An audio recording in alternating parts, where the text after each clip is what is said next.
So I'm happy with the strength, size and quality of my squad. But we have injuries. That's how it is. Now it's the question, how long will the players be out and stuff like this? And there are different solutions for it. One of them, there are plenty I would say, and one of them is the transfer market. The transfer market makes only sense if you can bring in the right player. So the right player, not a player. Because it's easy to bring a player in, but that doesn't help even a week. If we have some player, and if we bring in the right player, then it could make sense. But we always actually would have done that from the first day of the transfer window, from the first day of the preseason. So I would have done it, but it's just in some cases not possible, and in other cases extremely difficult. So and that's why you don't have to think about a lot about it. It's not if something's not possible. Why should I then constantly say, but if not, then we cannot exist. We can. So all the other solutions are inside the squad. Yes, and we have now in a moment definitely too many injuries. That's clear. A couple of boys coming back.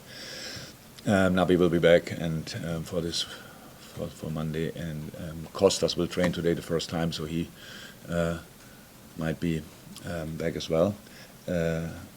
And that's the situation. We cannot.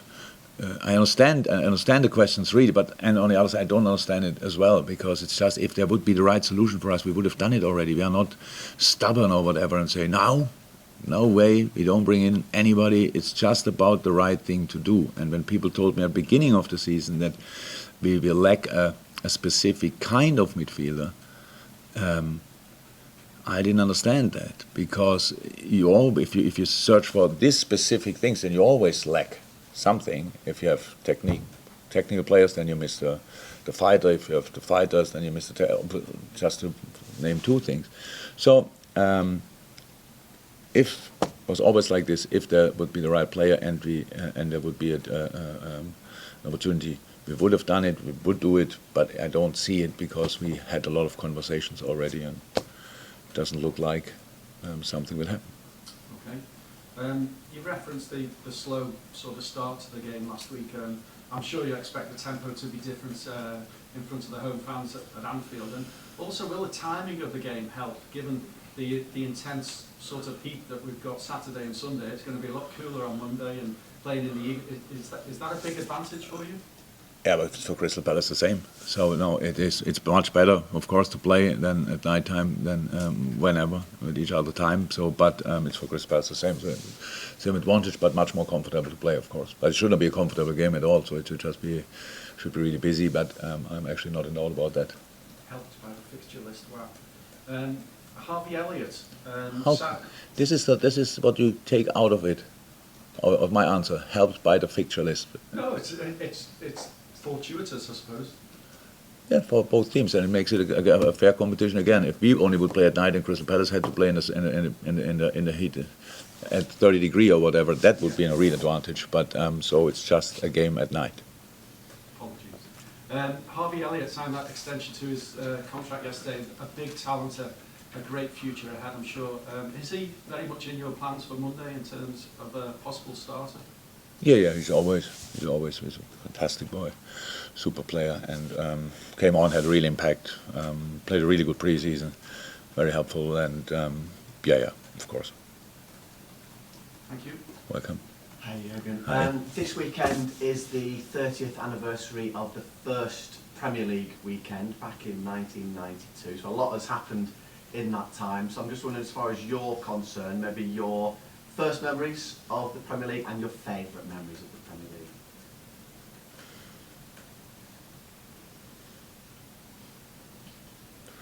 My first memory of the Premier League. Though I have memories of the Premier League, I wouldn't say there were highlights when I watched games before, but then the first was obviously the away game at Tottenham.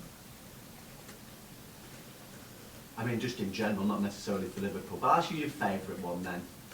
Favourite. That's easier. We didn't even play. It was a penalty for Chelsea. It was when Willian scored a penalty for Chelsea against City, where we became champion in that moment. Definitely, yeah. There was a mix of everything. I can remember the situation before. It was a chance of Chelsea, like shooting, defending, shooting, blocking, and then handball, and everybody was shouting in the moment, handball! And it was not immediately the whistle. And then the whistle came, and that was the first celebration. And then, and I'm actually absolutely not like this. Honestly, I watch football games completely with other teams. I'm not involved. I couldn't care less. It's always kind of analyzed, watching, learning, whatever. But it was completely different in that moment. I was really hoping it will be a penalty, and I was really hoping that Willian keeps his nerves. And when he kept it, then it was was my Premier League moment. Good stuff.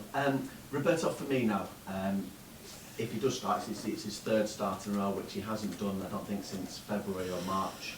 And it's 3 starts in a row. And his next start will also be his 200th Premier League start, which is a decent sort of milestone as well. So, how does he figure now, Roberto Firmino? Has his role evolved in terms of what he does from now, from where he is? How would you sum up how important he is to you now? Very important. Very important. Well, so if we take now our last game, and then it's like against Fulham, we didn't find Bobby. Probably there were different reasons. We saw and analyzed a lot. It was, I can't speak about it, but it was something that had nothing to do with us, to be honest. But so because the center was very often blocked, maybe if you want to watch it back and you see it as well, and it was not by players. And then that's why it was a bit difficult for him to get into the game, and we didn't play well. And it's always for an offensive player not easy to show up really. But apart from that, I don't obviously judge Bobby because 1 game or 2 games or whatever. Bobby is a fantastic player, and had a good preseason, not a perfect preseason, but a good preseason, and that's all what he needed, that he could have the amount of sessions he had and could train as often as he did, and and he will benefit from that definitely during the season now, and from there we go. But 200 starts in the Premier League is not bad. Most of them must be with me. He didn't start before I arrived. In the Premier League? Yeah, I came in October, so he was injured, I know, but he didn't start before? Double check.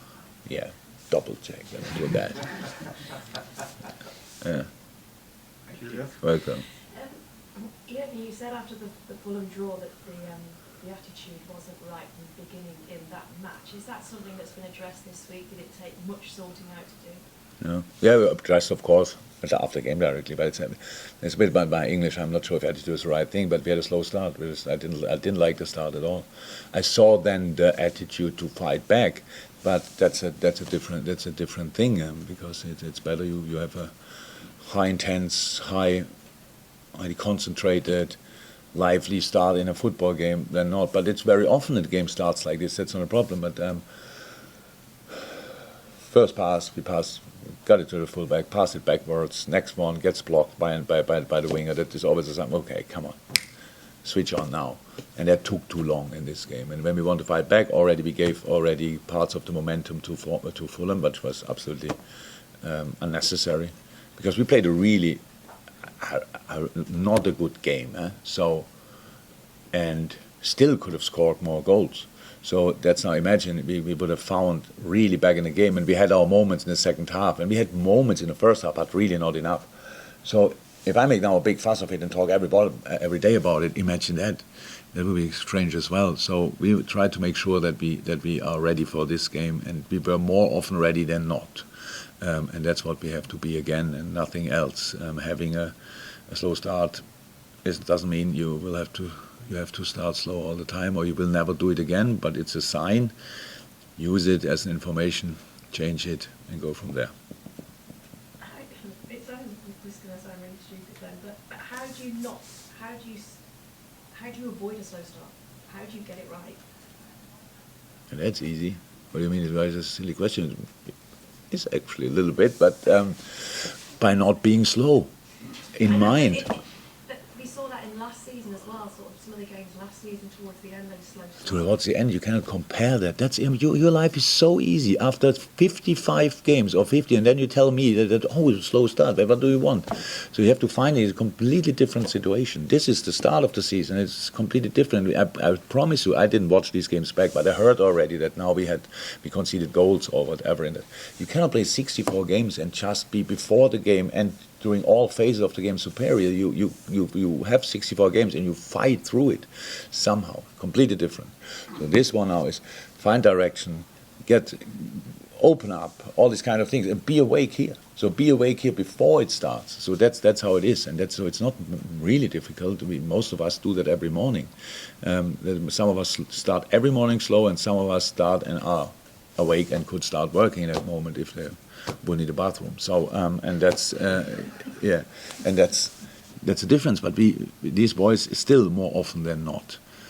But I don't like if you find one thing in the stats and stuff like that, then you come here and tell me that as it would be the truth. It's not. If the truth would be that easy, my life would be much easier. That would be really cool. You just mention it, done. But unfortunately, each week in a different situation and face a different team. And we have to be ready for all of them, and that's what we tried this time, better than last. Mike Hughes?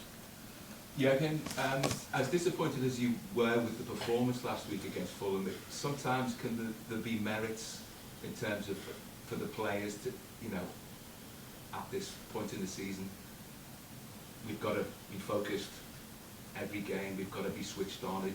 So sometimes can it be a bit of a warning sign? Yeah, of course. I'm sure it was, definitely, for everybody, definitely sure. I know that the boys didn't like it as well. It was not that when I told them after the game that was not good enough, and they thought, what are you talking about?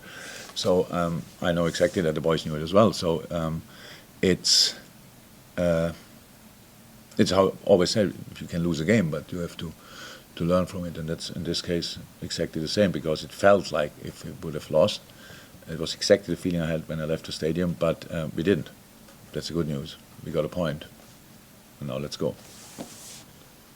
How encouraged have you been with the work together as a partnership between Darwin Núñez and Mo Salah? They've not had much time to play together, but already they're really encouraging signs of what they can do. Yeah, it's a cool partnership, definitely.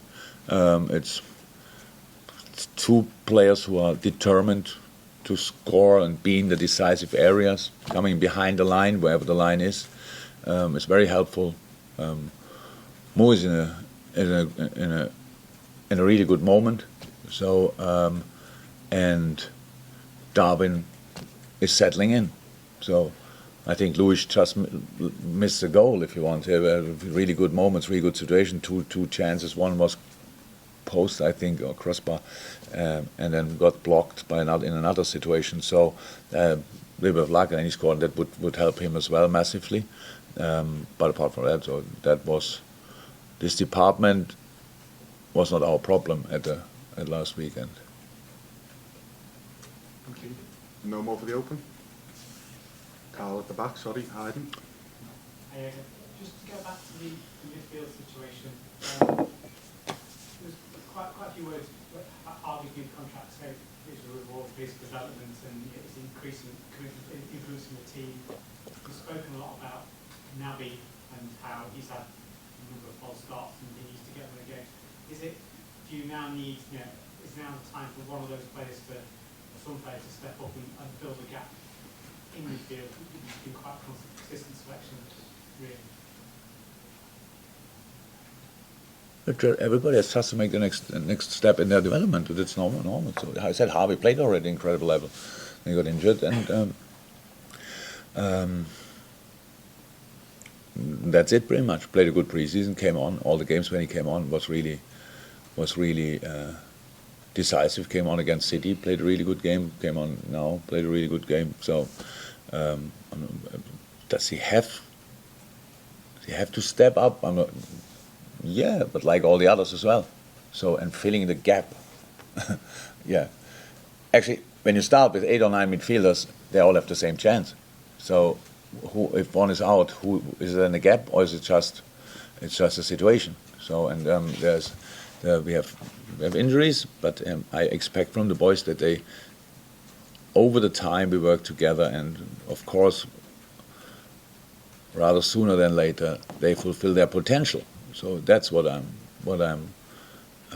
looking for, and Harvey is in a good way. So that's how it is. And Fabio didn't even start when he is on a good way as well. So that's cool. Millie looks sharp when he comes on, and does he have to step up? He showed already a lot. So these kind of things. Hendo played good on 6. Now when we had to move him inside, or we moved him inside, so like it did last year. So there is still, with the players we have, there's still competition for positions and all these kind of things. So, but it's, if the boys need that to be at their best, that would be new to me, to be honest. That we have to motivate them by telling them, if you are not perfect, not at your best, then he will play. We never worked like this. So we have look in training. I expect them all to be at 100% here. And then I make a decision about who is ready for this week and who might be ready for next week. And it's not about stepping up, it's just about being the best version of yourself, or getting close to that. And that's what all the boys try, as far as I see it at least.